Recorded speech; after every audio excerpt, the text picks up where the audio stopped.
A floating magnet.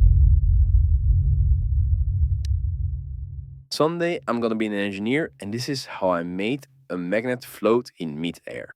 I have watched a lot of videos on YouTube of floating magnets, superconductors, rotational magnets that float, but how do you actually create a floating magnet? And I know superconductors can be really expensive, around $300-400. And I also am not going to use a tutorial or something because I want to create them myself. So now the conclusion. Is it possible to make a magnet float with nothing but physics, code, and a little frustration? Let's find out. At first, I tried the same thing as in the video above. A ring magnet, which attracts the magnet, and of course, then 3 or 4 electromagnets that repel it. In this way, you can have a stable magnet floating in mid-air. Just in this picture where North and North Pole repel each other and South and North Pole attract each other. And of course, to create this project, I bought some magnets. So in total, I bought 2 permanent magnets for €20, one ferrite and one neodymium. And I bought 4 electromagnets also for €20 on AliExpress. The 4 electromagnets of €5 can hold 20 kilograms. That's almost 21 plus 16. So normally this would work. But when everything arrived and I assembled everything, the measurements weren't right on the website. So I had to put in 3 instead of 4. And in this way, the electromagnets weren't strong enough to repel the neodymium magnet.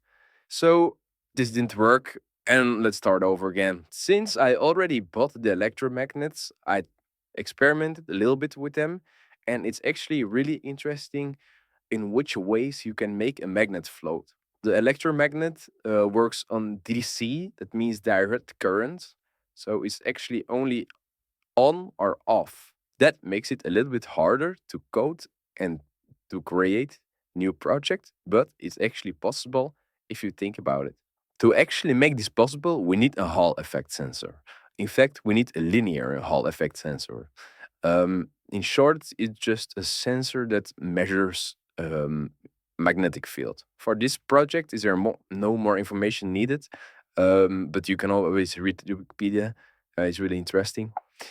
After we have the Hall effect sensor, we also have to know the pin configuration functions of every pin. And while searching for a solution, I found something which is called feedback control. It's some kind of system we can use to make the magnet float. Let's explain the feedback control a little bit. The magnet has to float between the ground and, of course, the electromagnet. The red one is the electromagnet, and the blue dot is the Hall effect sensor, the linear Hall effect sensor. The hexagon is the falling magnet. In the feedback control system, the electromagnet is going to pull on the falling magnet. But when the Hall effect sensor notices that the electromagnetic field is too high, it's going to stop the electromagnet and the falling magnet is going to fall down. But this is also magnetic. So the Hall effect sensor notices this and it starts the electromagnet back on. So it's going to attract again. After a small time, it's going to be faster and faster. And then you can actually see the magnet falling and attracting to the electromagnet until a moment where it stops. Then the feedback control system happens really, really fast and it's going to look like it's floating.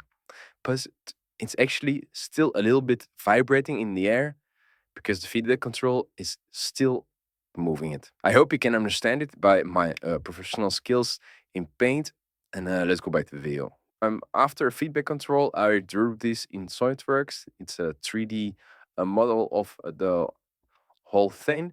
And I also researched for a schematic of the whole system. I used an Arduino in this, but you can also use an Arduino Nano and everything you want. After this, it's just assembling and trial and error. It doesn't look that fabulous, but I don't care about the looks. I care about the function. And this is the end result.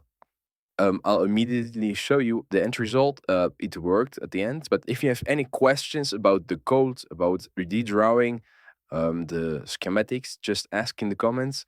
I'm ready to help. Maybe I'll drop even the code and everything down below. But I want someone to ask for it because otherwise I just drop it for the internet and all this works for nothing.